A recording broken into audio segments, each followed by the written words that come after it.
welcome back to a foggy morning here on the 8th concession. I'm just about to give the ladies their treat for the day, and then I'm going to start a special project. Good morning, girls. Ready for some treats?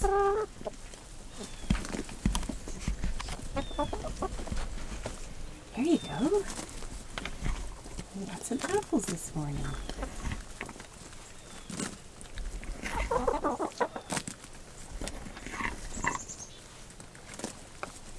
If you're looking for grapes, I don't have any. You'll have to make do with apples. There you go.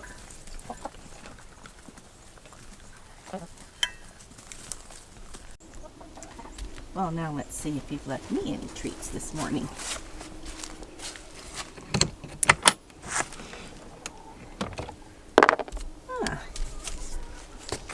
Some eggs.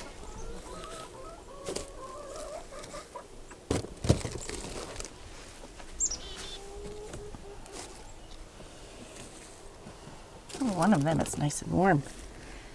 So 7. Not bad, I guess, for November.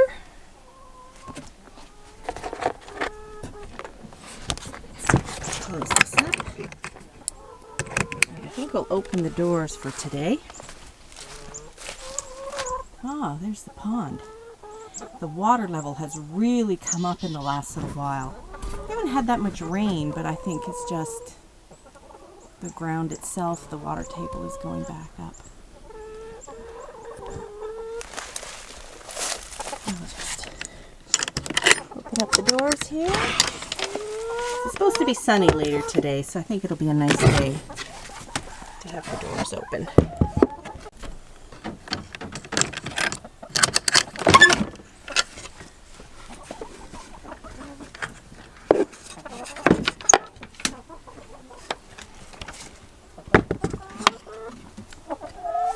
Hello.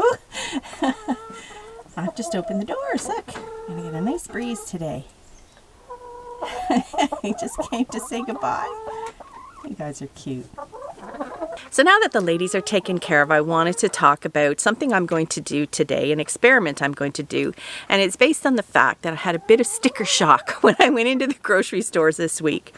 I went to buy a head of lettuce and it was $4.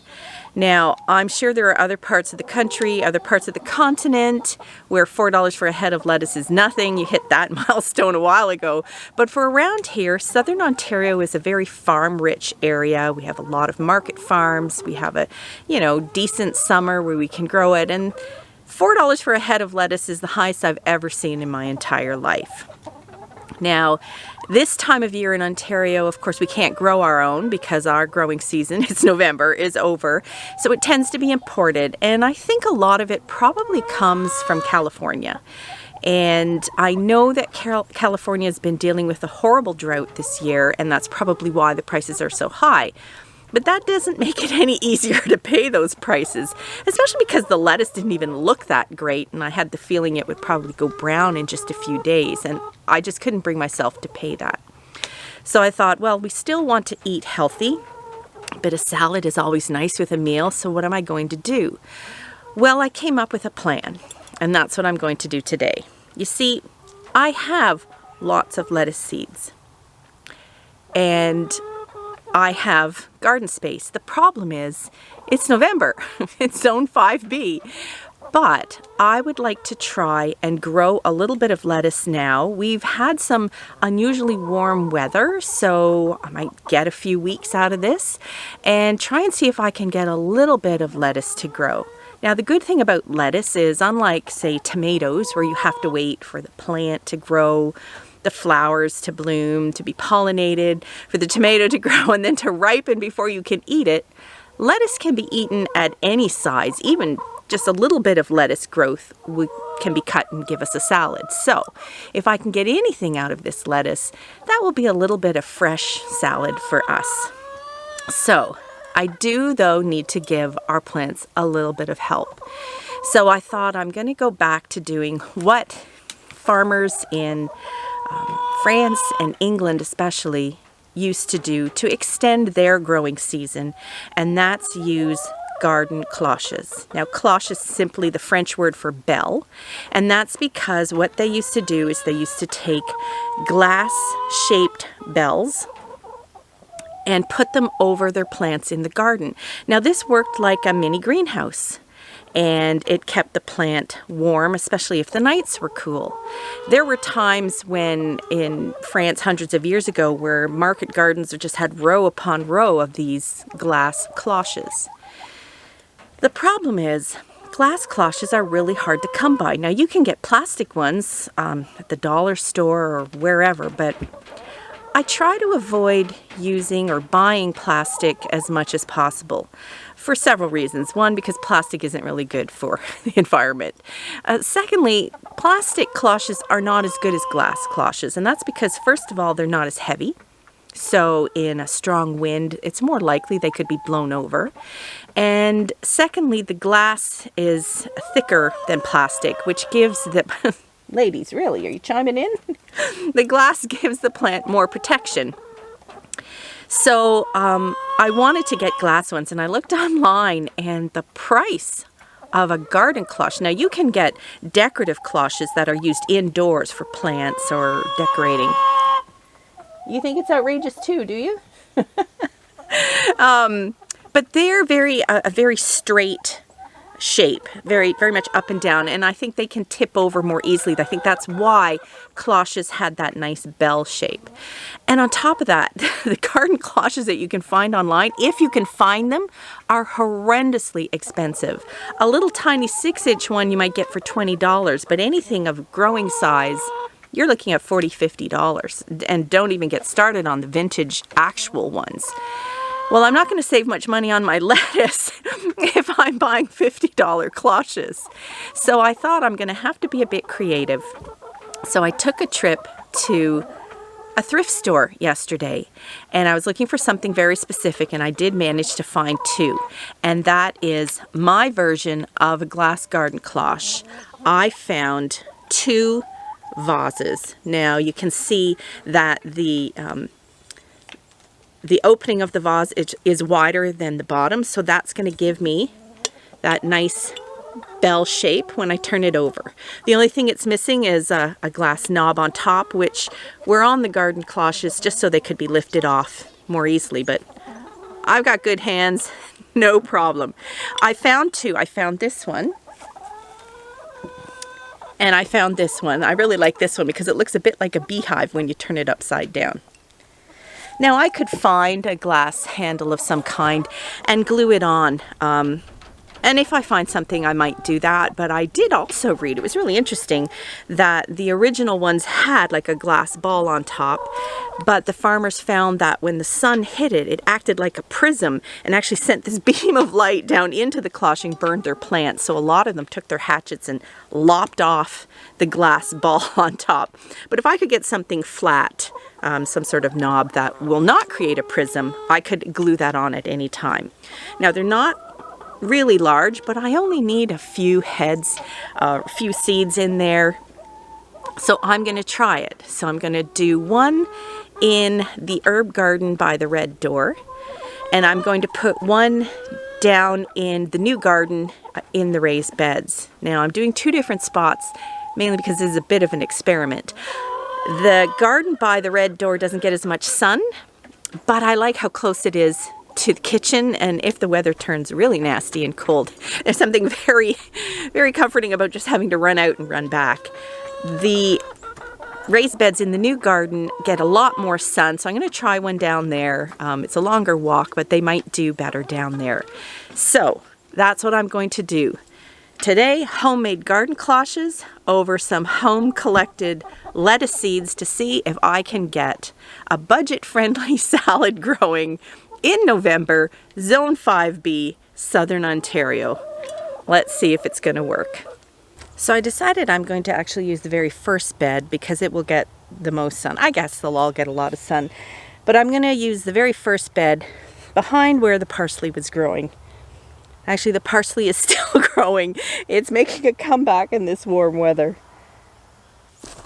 Look here. this has been growing since I cut off the parsley to dehydrate it. That's how warm it's been here.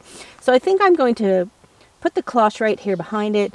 It'll get good sun here in the first garden bed. So let's go ahead and do that.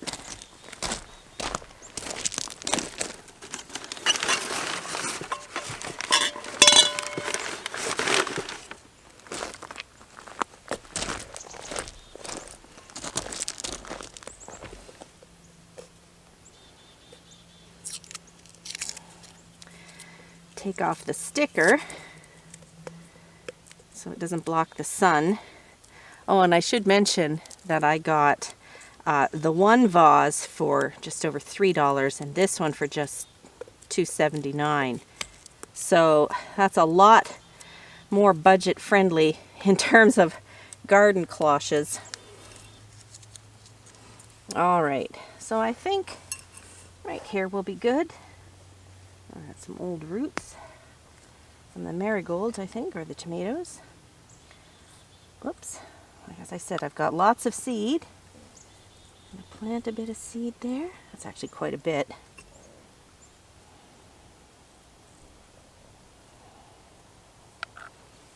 Spread it out a bit. Cover it slightly. I'm going to push it down a bit so that it doesn't get toppled by a strong wind. There we go. Whoops. Root in there. Easy as that. I'll have to wait and see what happens with it. Now I'm going to plant the one by the red door. Oh, but I have to show you this first. I just happened to come over here to the fourth bed where I was growing lettuce this year. And I have to admit, I didn't get to collecting the seed very quickly. Look what we've got here. We've already got lettuce growing like crazy. Look at all the lettuce seeds. I should say lettuce plants. They're doing my job for me. Okay, so I just ran into the house when I saw this lettuce growing on its own, and I found this old bowl that I really don't use. I guess it's sort of like for fruit or something, but I haven't used it in ages. And I'm actually going to use this as another type of cloche over the lettuce that's already growing, which means I'm going to have fresh salad even earlier than I thought, as long as they don't die off in a sudden freak snowstorm. That's possible. Well, there's lettuce everywhere, but right here, that lettuce there seems to be the farthest ahead. So I'm actually going to place my cloche right over that area and see how it does. Now this one is not nearly as high as the ones I bought, but it is wider, so we'll see which one's better. So the other one I'm going to put over here in what is a very sad herb garden. But right here I have my cone flowers, my echinacea, which I'm hoping will bloom next year. And I think I'm going to put the other lettuce right here. So just figure out where they're going to go. A few lettuce seeds. Cover them with a bit of dirt.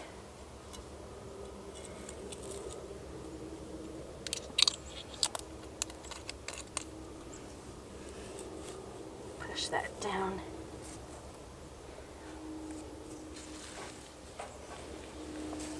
So it's as easy as that. Now, it's still pretty foggy here, but it's supposed to burn off this afternoon and be about 13, 14 degrees, which I think must be high 50s in Fahrenheit.